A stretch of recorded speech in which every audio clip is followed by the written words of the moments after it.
नियोजन केलं, याच्यातून काय मिळतंय? पुण्य. कुणी म्हणेल आम्हाला पुण्याचं काय करायचं? पुण्य घेऊन काय करायचं? ऐका कान देऊन. आपल्या जीवनामध्ये जे दुःख आहे ना, ते आपल्या पापामुळे आहे. बरं, ते आताच्या जन्मातलं नसेल, पण मागच्या जन्माचं, कित्येक जन्माचं असेल. त्या पापामुळे माणसाला दुःख होतंय. मग जर पुण्य वाढलं तर पाप कमी होतंय आणि जीवनातली दुःख अडचणी संपून जातात. म्हणून पुण्याची गरज आहे. त्याच्यासाठी पुण्य पाहिजे. तुमच्या पदरामध्ये पुण्य पडतंय कथा ऐकून.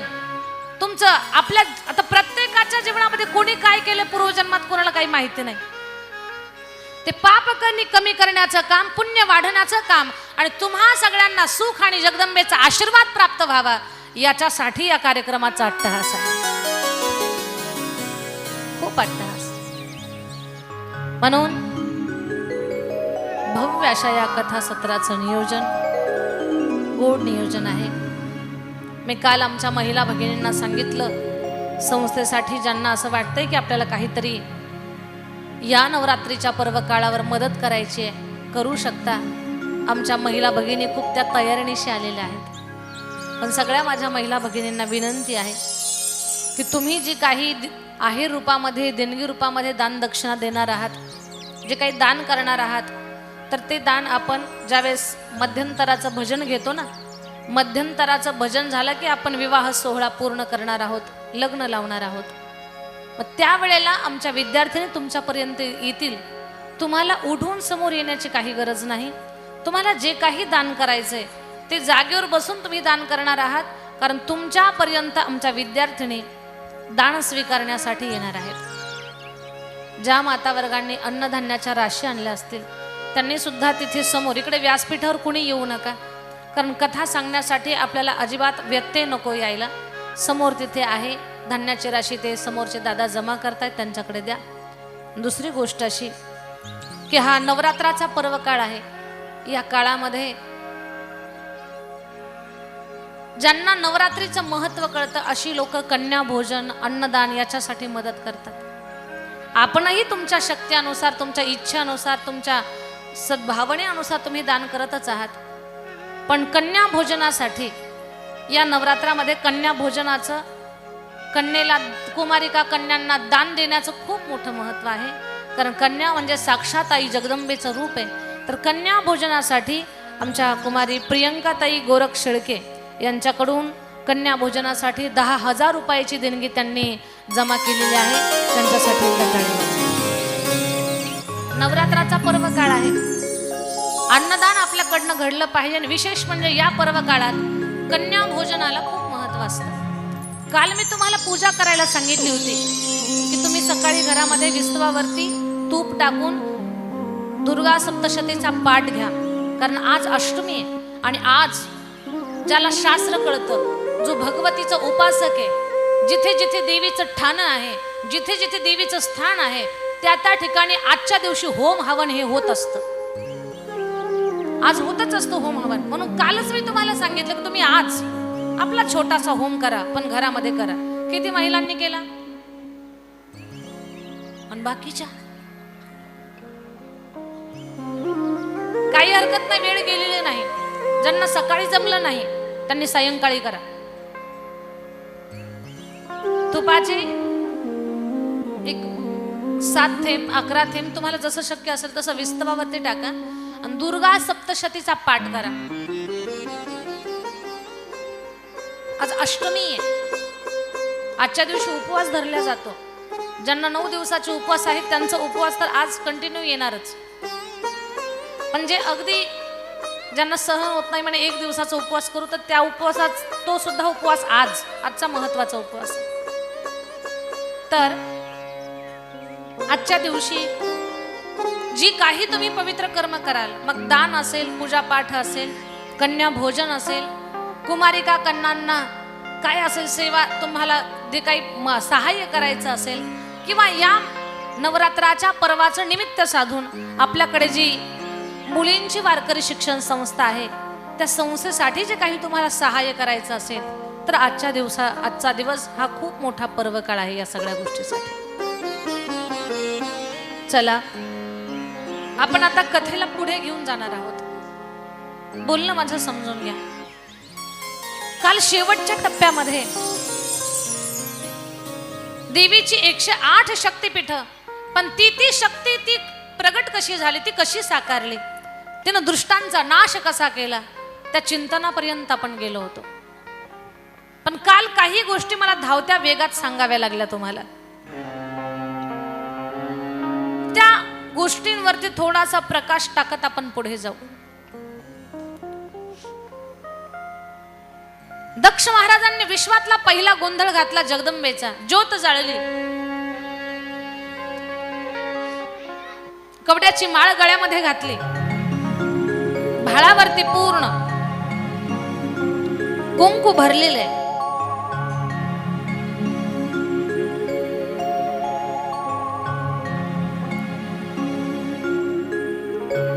आणि आई भगवती जेव्हा प्रसन्न झाली, त्या प्रसन्न झालेल्या भगवतीने सांगितलं, दक्षा मी तुझ्या घरी येते, पण मला सांभाळणं सोपं नाही. दक्ष बोलला, आई तू सांगशील त्या अटी मला मान्य आहेत, पण तू माझ्या उदरी जन्माला ये, कारण साधूला शाप देण्याचा दोष मला लागलेला आहे. भवानीनं सांगितलं, ठीक आहे दक्षा. भवानीच्या दोन्ही अटी दक्षानं मान्य केला.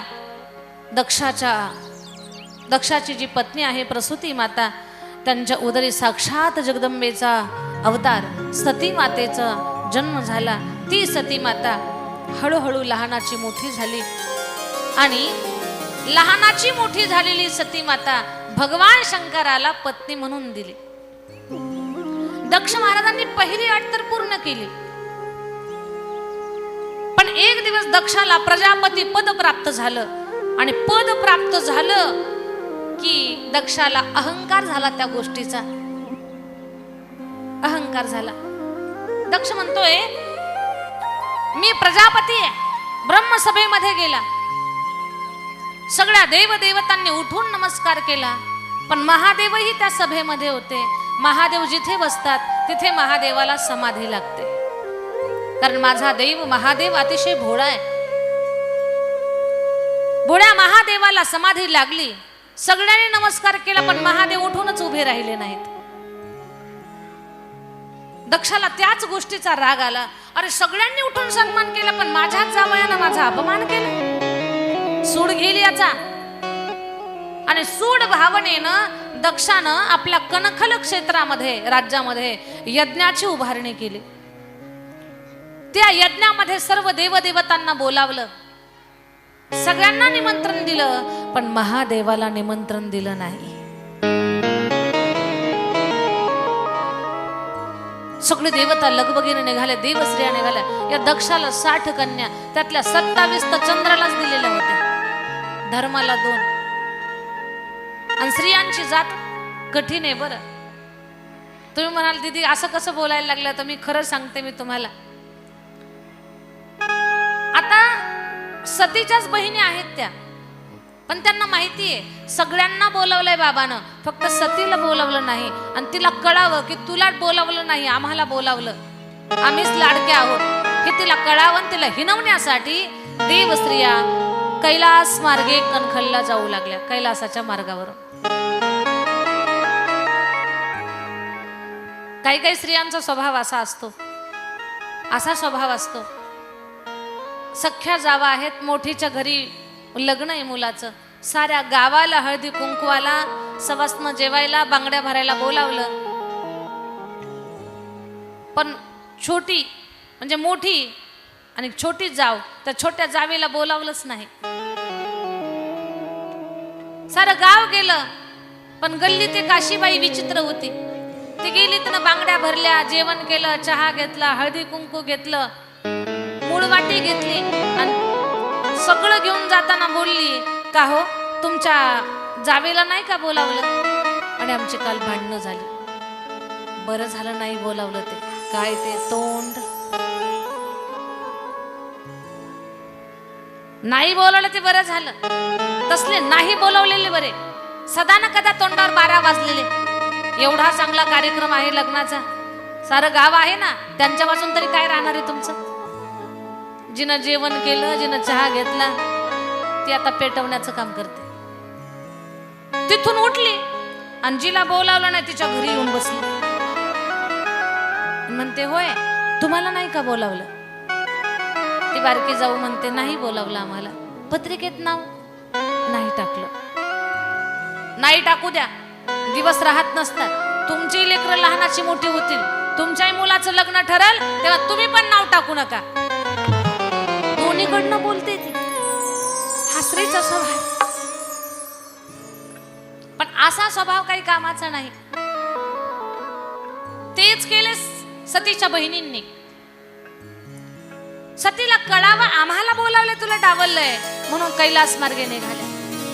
आणि त्या देवस्त्रिया जाताना माता सतीनं पाहिलं, शंकराला विचारलं, स्वामी या देवस्त्रिया कुठे निघाल्या? सती, तुझ्या वडिलांच्याकडे यज्ञ आहे आणि त्या यज्ञामध्ये त्या निघालेल्या आहेत. माझ्या वडिलांच्या घरी यज्ञ, मग मी तर जायला पाहिजे. सती, आपल्याला बोलावलं नाही, निमंत्रणाशिवाय माणसानं जाऊ नये. स्वामी, बिना निमंत्रणाचं कुठे जावं, निमंत्रण दिल्यावर कुठे जावं ते जरा समजावून सांगा. आणि हे सगळ्यांनी लक्षपूर्वक ऐका. भगवान शंकर सांगतात, सती जिथे लग्नाचा कार्यक्रम आहे तिथे पत्रिका असेल, अक्षता असतील तरच जा. बिना पत्रिकेचं, मूळ वाटीचं कितीही भारीची पैठणी घातली तरी उपयोग नाही लग्नाला गेलात तर. कारण तुमच्या पैठणीचा रंग कुणी पाहणार नाही आणि त्या पैठणीची किंमत तुम्हाला कुणी विचारणार नाही.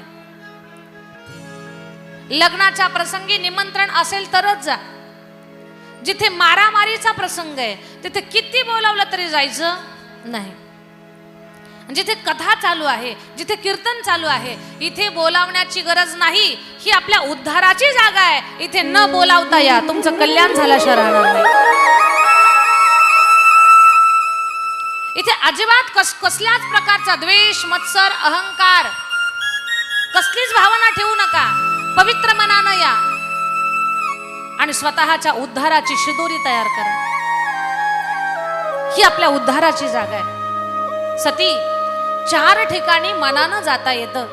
भगवत कार्यात भक्ताला, गुरुच्या घरी शिष्याला, माय बापाच्या घरी पुत्राला आणि मित्राच्या घरी मित्राला. स्वामी, मलाही तेच म्हणायचंय. माझ्या वडिलांचं घर आहे, मग मला जाऊ द्या ना. नको जाऊ सती, मी जाणार. नको जाऊ सती, जाणार. सती, नको जाऊ. आणि सती मातेने हट्ट केला. महादेवाचा शब्द मोडून माहेराला गेल्या. माझ्या ताईंनो, लग्न झालेल्या स्त्रीनं खूप काही तिला नाही सांभाळता आलं, काही हरकत नाही, पण 4-2 गोष्टी जरा काळजीपूर्वक सांभाळा. लग्न झालं, राशीचं माप ओलांडून गृहप्रवेश केला तुम्ही सासरमध्ये, त्या दिवसापासून सासू सासरे आणि आपला पती त्यांचा शब्द मोडायचा नाही आणि मालकाचं मन मोडून कधीच माहेराला यायचं नाही. एवढं सांभाळलं ना तुम्ही, तुमच्या एवढं सुखी कुणीच नाही या जगामध्ये. फक्त मालकाचं मन मोडून कधी माहेराला यायचं नाही, कारण तुमचं सासर हे तुमचं खरं घर आहे. माहेराचा ओढा मायबाप आहेत तोपर्यंत खूप असतो. मायबाप गेले ना तर तुम्हाला चप्पल कुठं सोडावी हा सुद्धा प्रश्न पडतो. छोट्या भावाच्या दारात लवकर अगोदर जावं तर मोठ्या भाऊजाईला राग येतो, मोठ्या भाऊजाईकडे जावं तर बारकीला राग येतो. मायबाप जोपर्यंत आहेत तोपर्यंत तुमच्या माहेरात माहेरपण आहे तुमचं. आणि खरंच माहेरात तुमची वाट पाहणार जर कोण असेल ना तर तुमचे आई आणि वडील आहेत.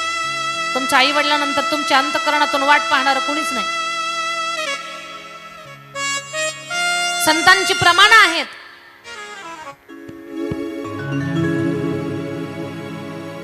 दिवाळीच्या मुळा लेकी आसावरी, लेकी आसावरी, पाहत सेवा टोरी, पाहत सेवा टोरी, पंढरीची भेटी लागी जीवा,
लागली सियास। माहेरात आई वडील आहेत तोपर्यंत मुलीचं माहेरपण आहे। सती माता म्हणतात माझ्या आई वडिलांचं घर आहे, मला जाऊ द्या। सती, पण तुझा विवाह झालाय, लग्न झाल्यानंतर कधीच पतीचा शब्द मोडून माहेराला जायचं नाही, हे सांगण्यासाठी मी तुम्हाला बोलते। पण सती माता पतीचा शब्द मोडून निघाल्या, आल्या माहेरामध्ये, पण पाहिलंय प्रत्येक बहीण सतीची थट्टा करते। सती, उशीर झाला तुला, गाडी काही बदलली का नाही का, अजूनही तीच गाडी आहे 4 पायाची। सती, अगं तुझ्या पतीने काही लॉकेट वगैरे बनवलं का नाही का, अजूनही मेलेल्या माणसांची मुंडकी गळ्यामध्ये घालतो। सती, तुझ्या पतीच्या डोक्यावरचं पाणी पडायचं थांबलंय का नाही का, अजूनही पाणी पडतंय। सती, तुझा पती काही कपडे वगैरे घालतो का नाही का, तसाच फिरतो। अगं काही बंगला वगैरे बांधला का नाही का, तिथेच राहता अजून, जिथे माणसं विनाकारण गर्दी करत नाही तिथे। सगळ्यांचं ऐकून घेते सती, आणि सगळ्यांचं ऐकून घेऊन सती माता यज्ञाकडे येते। पिता भवन जब गई भवानी, दक्ष त्रास काहुन सनमान। सादर भली मिली माता, भगिनी मिली बहुत मुस्कान। सती मातेनं यज्ञामध्ये पाहिलं सर्व देवदेवतांना पूजेचं स्थान आहे, पण महादेवाला पूजेचं स्थान नाही। सती माता आपल्या वडिलांना समजावून सांगते, बाबा हे काय केलंय तुम्ही, हा यज्ञ तुम्ही अहंकारानं उभा केलाय, आणि अहंकारानं केलेली कुठलीच धार्मिक क्रिया सफल होऊ शकत नाही। हा तुम्ही धार्मिक कार्य करताय, यज्ञ करताय, पण तो जर अहंकारानं असेल तर त्याला सफलता प्राप्त होऊ शकत नाही। बाबा तुम्ही अहंकारानं उभं केलंय, सफल होणार नाही, कारण महादेवाशिवाय यज्ञच पूर्ण होत नाही। ब्रह्मा विष्णू महेश सगळ्या देवांचा देव महादेव, सब देवन के देव महादेव, आणि त्याच देवाला बोलावलं नाही तुम्ही। तुमचा जावई आहे, माझा पती आहे, ही गोष्ट बाजूला ठेवा, पण तो सगळ्या देवांचा देव महादेव आहे।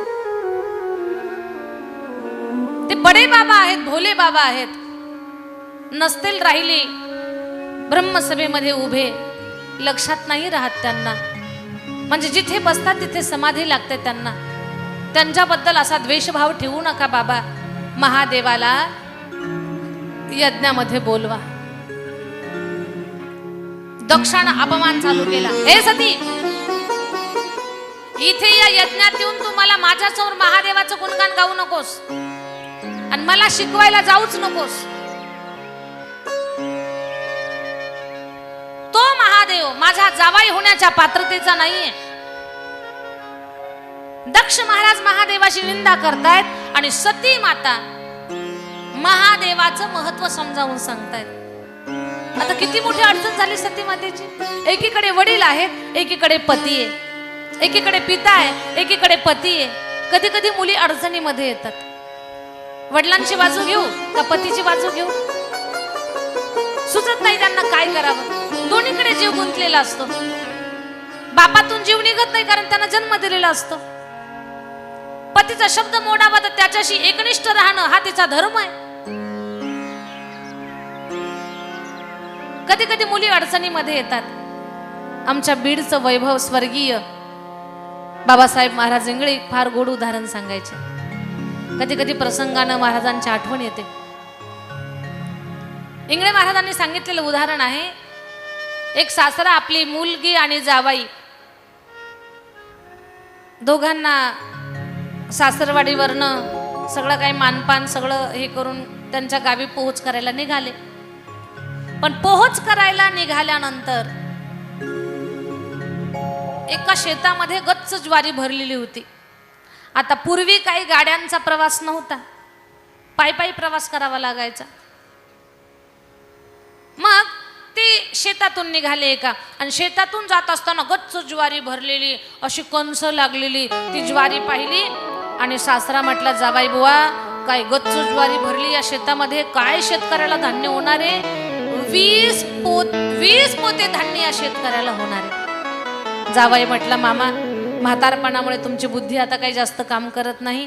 20 नाही, या शेतकऱ्याला 30 पोते धान्य होणार आहे. सासरा म्हटला, तुमच्यापेक्षा खूप उन्हाळे पावसाळे जास्त खाल्लेले, अनुभव माझा मोठा आहे, पाहिलं की कळतंय. शेती केला बहादर आहे मी. 20 पोत्याच्या पुढे ओंजळभर सुद्धा नाही. जावाई म्हटला, मामा 30 पोत्याला ओंजळभर सुद्धा कमी नाही. ज्वारी तिसऱ्याची